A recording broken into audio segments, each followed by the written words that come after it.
change is good, and just you never know exactly what to expect. But if you go with the right attitude into that, then everything will be fine, because the basics are 100% there, and that's there, the team, and that's the new coach, manager.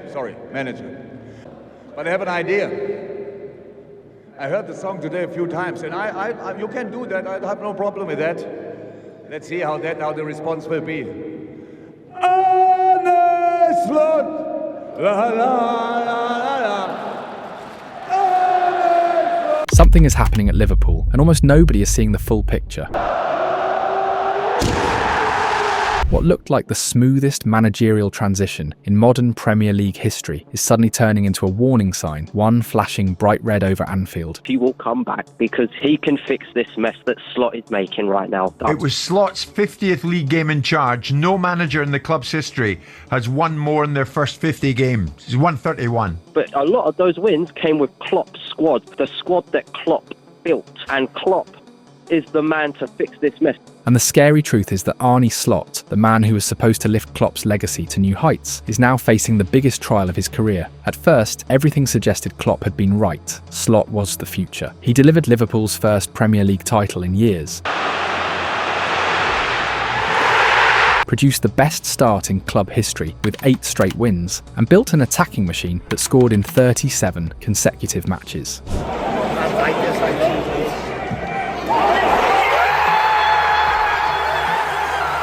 Then came the £400 million summer. Alexander Isak, Florian Wirtz, Hugo Ekitike, a rebuild designed to dominate the next decade. Nobody imagined it could collapse this fast. Liverpool, the reigning champions, are now sinking. 11 matches in, they sit 11th in the table with only 18 points, losing 6 of their last 7. Since the Paris Saint-Germain loss in March, that's 30 games they've played. 13 wins, 14 defeats. This team's remembering when he was struggling. Win rate of 43%, 47% of the games lost. A team with no response, no spark, no soul. 6 times they conceded first, and 6 times they lost. Palace, Chelsea,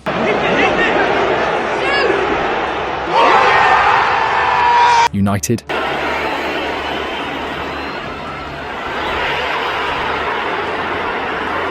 Brentford, And that was City,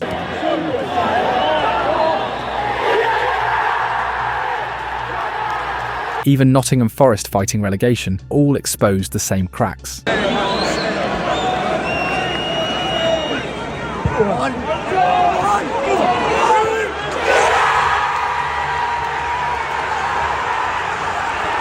And suddenly Mourinho's infamous concept, football heritage, makes uncomfortable sense. Slot inherited a competitive squad shaped by Klopp, added elite talent, and fine-tuned it into something brutal. Do you want other real? No. I'll give you a couple more real. In the last 7 years, the worst position of Manchester City in the Premier League was 4th. In the last 7 years, Manchester City was champion twice and they were 2nd twice. That's heritage. Do you know what is also heritage? Otamendi, Kevin De Bruyne, Fernandinho, Silva, Sterling, Aguero. They are investments from the past, not from the last 2 years, from the past. Do you know where are many of United players that left the club last season? See where they play, how they play, if they play. But now, after his own pre-season, his own choices and setbacks out of his control, like Diogo Jota's tragic situation or Luis Diaz's departure, this is his team, his structure, his responsibility. Of course, there's way out, especially with the quality players we are having. So I think no matter if you win or lose, if you make a lineup and if you make substitutions, and when you look back, you're always thinking about, oh, where can we do better, where can we adjust? But that's something else than doubting yourself. But I want to emphasize one more time on the fact that I'm responsible for the current losses. When you are responsible when you're winning, but you're also responsible when you are losing, and that's why I prefer, although you ask me that question, not to talk about referee decisions or other excuses. I can never come up with enough excuses for us to perform. To have the results we have. That is far from good enough, and I'm responsible for that. Because something must be said clearly. With the title race already dead, Liverpool need calm heads, cold analysis, and patience. Klopp himself warned supporters months ago, transition takes time. New signings, no matter how brilliant, do not synchronise instantly. Development needs time, Klopp said, and he was right. But even if time is necessary, certain decisions from Slot now raise eyebrows. Starting record signing Alexander Isak over Ekitike, insisting on a half-fit Mohamed Salah, a midfield losing balance every match day, a defence collapsing every week with Konate and Van Dijk out of form, so Boschlei forced to play right-back due to injuries, while Joe Gomez stays on the bench for reasons nobody understands. So here lies the frightening truth. Liverpool are not collapsing by accident. They are collapsing because Slot is now living the part of the job nobody warned him about, the part where the system breaks. The stars dim, and every decision becomes a test. And right now, the whole world is watching to see if he can survive it. To understand why Arne Slot needs time, why Liverpool must breathe, reset, and look at the bigger picture, you first need to understand the club he walked into. Liverpool is not an ordinary job. It is a project defined by cycles of collapse and rebirth, and no one embodied that transformation better than Jurgen Klopp. It's not a big team anymore. It is not, and those owners right now are using the Managerial changes at Anfield are rare earthquakes. When Brendan Rodgers was dismissed, all the speculation collapsed into one name, Klopp, the charismatic German. I think the timing of sacking now Brendan Rodgers after the more than good draw away from home against Everton. Now you're going to have to bring someone that won't have his player around. He's going to have to deal with the players that are there. Some guys are available. Jurgen Klopp, I'm sure, is going to be the guy that they're going to talk about to come. He's the favourite at the moment, Jurgen Klopp. But I will say again, it's not because Jamie is here, but who revolutionised Borussia Dortmund with Gegenpressing, 2 Bundesliga titles, Tunnel, Schweinsteiger, a Champions League final, and a style of football that felt like pure heavy metal energy. Having the ball, playing football, all passes, and it's like a orchestra. Yeah? But like it's a silent song, I think, yeah. And I like heavy metal more. That's, I think, but it's.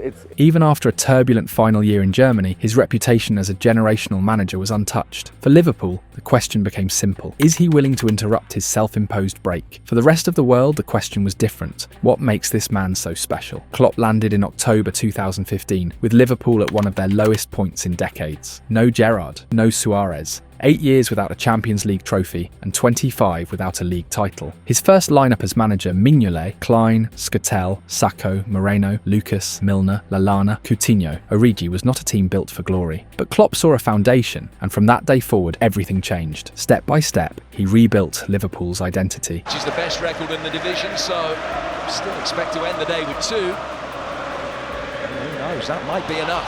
First one might come from this. It's Mane! He restored the Anfield philosophy. He built an attacking 4-3-3 powered by Mane, Salah and Firmino, the best trident in Liverpool's modern history. Similar here, it would be a terrific outcome for him. Salah, that's a beautifully shaped pass for Sadio Mane. He created a midfield that understood box-to-box football with almost telepathic clarity, and he turned Liverpool from a nostalgic giant into a machine capable of competing for everything. Van Dijk arrived and transformed the defence. Erling Haaland tries to twist and turn, he's done so. Alisson arrived and completed the puzzle.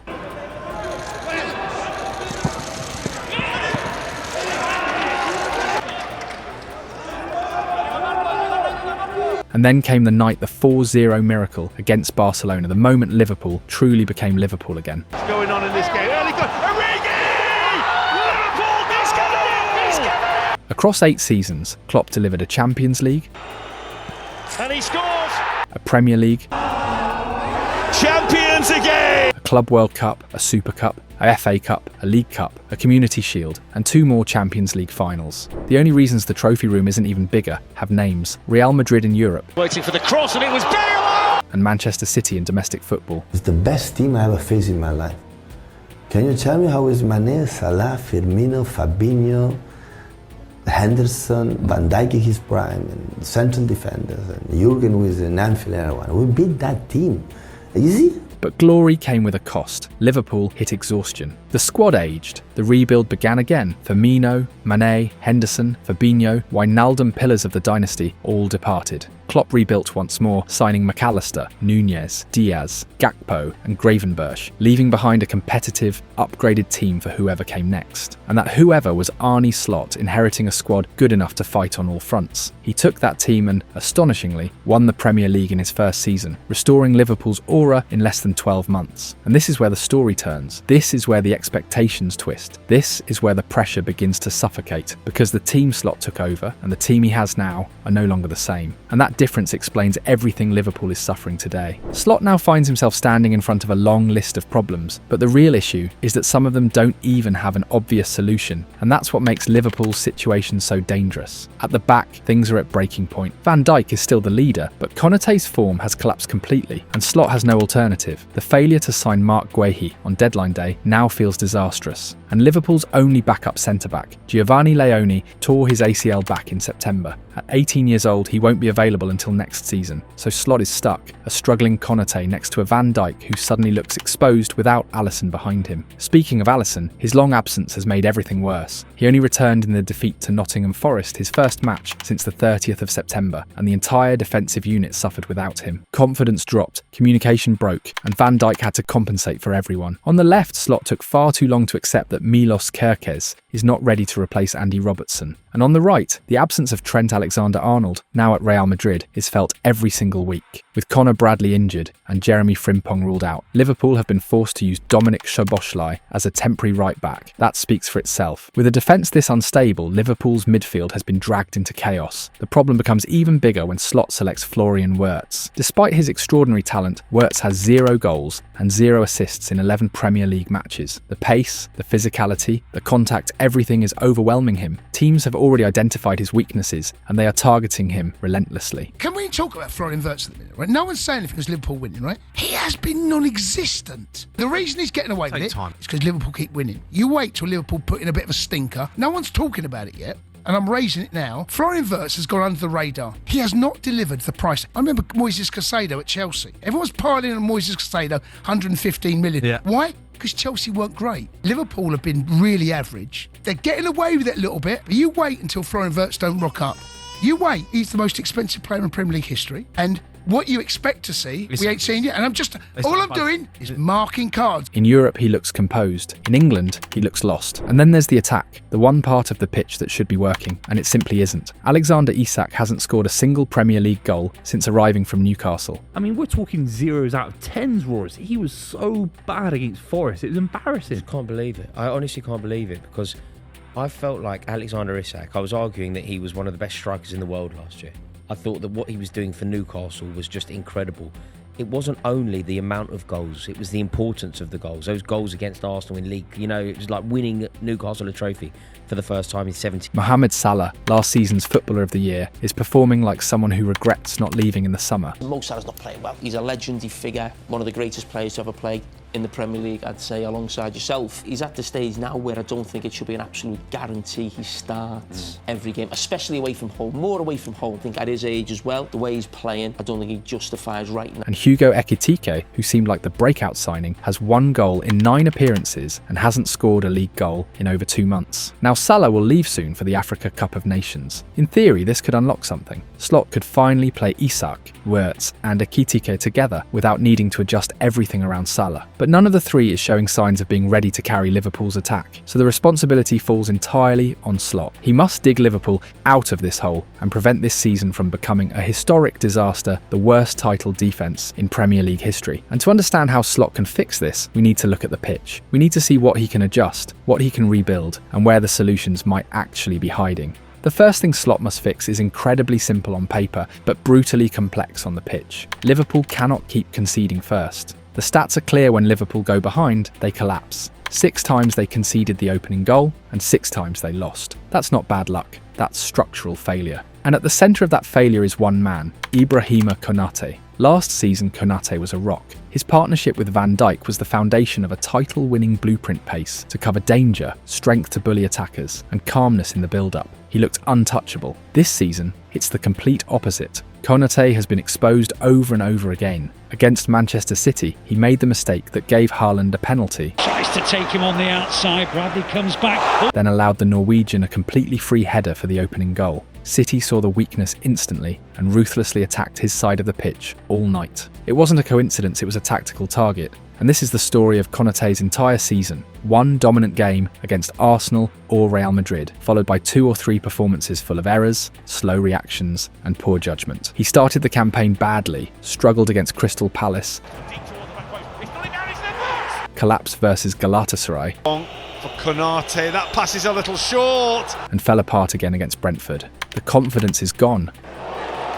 And Schade is in. Konaté's form has reached a point where even his contract situation isn't a major topic. In 7 weeks, he can legally negotiate with European clubs about signing a pre-contract as a free agent, and no one in Liverpool is demanding he be given a massive new deal. That says everything. And because there is no cover, Slot is forced to keep playing a centre-back who currently cannot be trusted. The system collapses every time Liverpool go behind, and it starts with the instability right next to Van Dijk. There is only one solution. Liverpool must sign a central defender in January. No excuses, no delays. And the answer is Marc Guéhi. He is the exact profile Liverpool are missing. A defender with elite reading of the game, someone who anticipates danger early and rarely finds himself out of position. His composure under pressure is outstanding, staying calm and confident even in big match environments where Liverpool's backline has recently fallen apart. Guéhi also offers something Liverpool desperately need: clean, progressive distribution from the back. His passing range is exceptional, incisive forward passes, accurate long balls, and diagonal switches that instantly break pressure and launch attacks. Defensively, he is one of the best 1v1 centre-backs in the league, winning duels through strength, sharp reactions, and disciplined timing. On top of that, he brings leadership and organisation,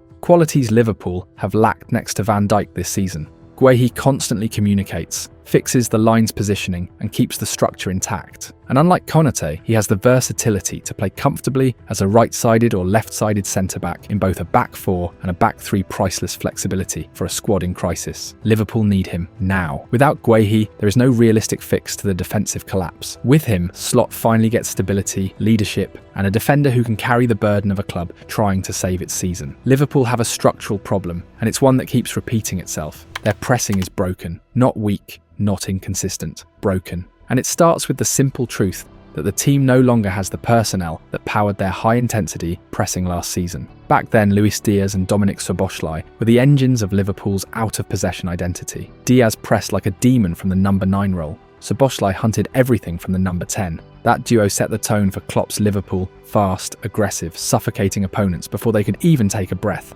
This season, Diaz is gone, and Szoboszlai has been shifted around so much that he lost rhythm. Hugo Ekitike and Florian Wirtz came in as replacements, and both are still adapting to the physical, chaotic instinct that Liverpool's press demands. Slot has tried to fix it by reshaping the team into an asymmetrical 4-3-3 and moving Szoboszlai back into the number 10 to lead the press. But it hasn't changed the outcome. The intensity numbers haven't collapsed, but the impact has. Opponents are playing more long balls to bypass the press entirely, and Liverpool keep conceding first, which forces rivals to stop taking risks in their own half. That means fewer pressing triggers, fewer regains, fewer chances created from chaos. Last season, Liverpool averaged 4.4 high regains per match. Now, 3.8. That difference is enormous at elite level. Even the rare moments when Liverpool actually forced high turnovers like Salah's goals against Brentford and Villa have felt like exceptions, not patterns. And that's the heart of the problem. Salah no longer has the physical output to press for long stretches, and asking him to lead the first line has created a ripple effect. Wirtz still isn't ready for Premier League duels, and without Diaz's intensity, the front three simply cannot trigger Liverpool's classic gegenpress. So the solution is brutal, but necessary. Slot must start building a pressing culture without Salah on the pitch. Not because Salah isn't world-class, he is, but because Liverpool cannot press like a top team with him as the primary presser anymore. The forward line Slot should experiment with is clear: Ekitike, Alexander Isak, Cody Gakpo, and Florian Wirtz. Behind them, a midfield of Szoboszlai, Gravenberch or McAllister can compress space, stay compact, and chase second balls with real aggression.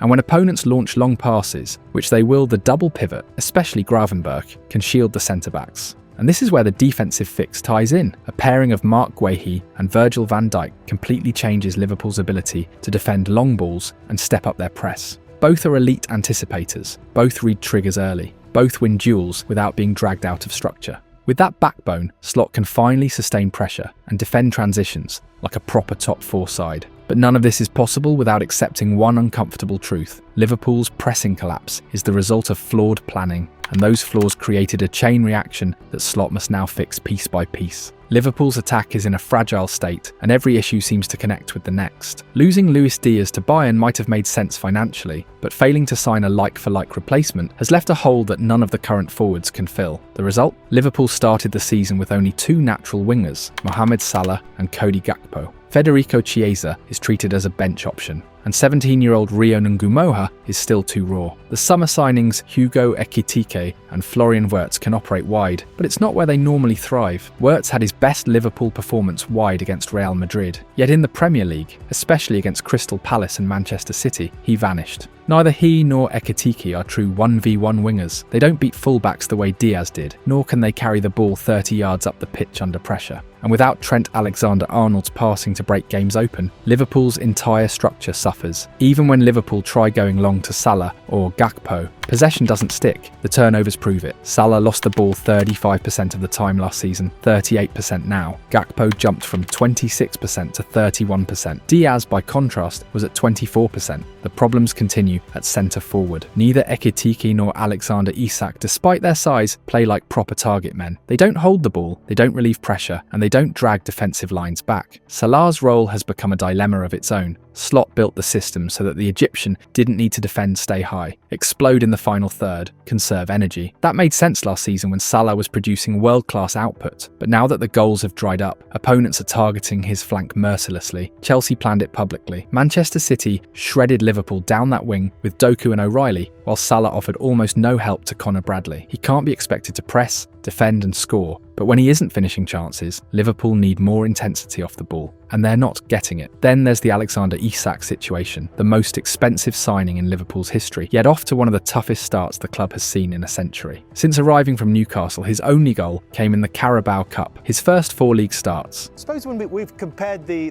profiling, Thierry, if Liverpool fans want Isak, would you go as far to say they actually need Alex? All defeats something no Liverpool player had endured since 1906. Against Nottingham Forest, he touched the ball only 15 times before getting subbed off. The psychological weight of the fee is massive, but there's a deeper problem. He never had a pre-season with this squad. He doesn't understand the automatisms, the rotations, or the chemistry of a front line that used to move as one. Isak, Salah and Haaland have been the best Premier League forwards in recent years. The talent is undeniable, but talent without cohesion is chaos. Slot's mission is simple and brutal. Turn Isak back into a functioning striker. There's no alternative. To fix the attack now, Slot must lean on the profiles he actually has, even if it means sacrificing comfort. He must play Wirtz wide on the flank where he succeeded against Real Madrid. He must put Isak central where he belongs and build a wide duo of Gakpo or Wirtz, with Szoboszlai as the number 10 and McAllister or Gravenberch completing the midfield. Liverpool also need to rebuild the right side, trusting Bradley more on transitions, restoring the patterns that once flourished with Trent. It's easy to say on paper, it's much harder to execute, but just like Klopp inherited a broken team and rebuilt it,